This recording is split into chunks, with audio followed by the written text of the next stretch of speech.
రాష్ట్రంలో కూటమి ప్రభుత్వం ఏర్పడ్డాక ప్రతి పేదవానికి కడుపు నిండా భోజనం పెట్టే విధంగా అన్న క్యాంటీన్లు ఏర్పాటు చేయడం సందర్భంగా సిద్ధవటం మండలం పెద్దపల్లి గ్రామ పంచాయతీ గ్రామ మహిళా సర్పంచ్ తుర్ర చిన్నక ఆధ్వర్యంలో మంగళవారం 400 మంది ఉపాధి హామీ కూలీలకు ఉచితంగా భోజన వసతి ఏర్పాటు చేశారు. ఈ కార్యక్రమంలో రాష్ట్ర బీసీసీఎల్ కార్యనిర్వహణ కార్యదర్శి కాడే శ్రీనివాసులు నాయుడు మాట్లాడుతూ రాష్ట్రంలో మా కూటమి ప్రభుత్వం ఏర్పడ్డాక పేదల పక్షాన ప్రతి పేదవాడికి కడుపు నిండా అన్నం పెట్టే విధంగా అన్న క్యాంటీన్ల ఏర్పాటు సందర్భంగా మా గ్రామంలో మా గ్రామ సర్పంచ్ తుర్ర చిన్నక అధ్యక్షతన ఉపాధి హామీ కూలీలకు భోజనం వసతి ఏర్పాటు చేశామని, మా పార్టీ నిరుపేదల పార్టీ అని ప్రతి పేదవాడు కడుపు నిండా అన్నం తినే విధంగా మా రాష్ట్ర ముఖ్యమంత్రి చంద్రబాబు నాయుడు అన్న క్యాంటీన్లు మళ్లీ పెట్టడం చాలా గొప్ప విషయమని, వైసీపీ ప్రభుత్వంలో కక్షపూరిత రాజకీయాలతో పేదవాడు అన్నం తినకుండా క్యాంటీన్లు మూసివేశారని ఆయన మండిపడ్డారు. ఎన్నికల్లో చెప్పిన వాగ్దానం ప్రకారం వైసీపీ ప్రభుత్వంలో పనిచేసిన వాలంటీర్లను ప్రతి ఒక్కరిని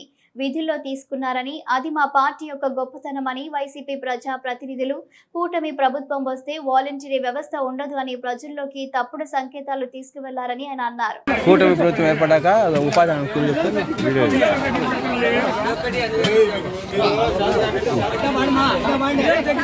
పట్టేది పట్టాలి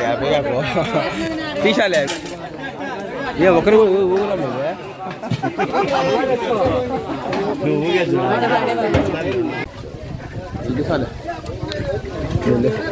వీడియో తీసా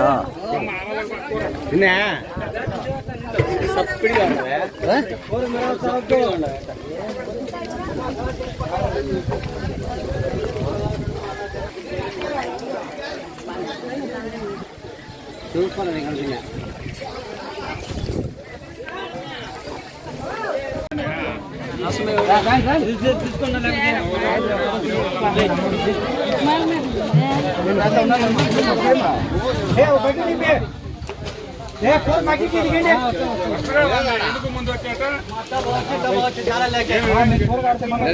వీడియోలో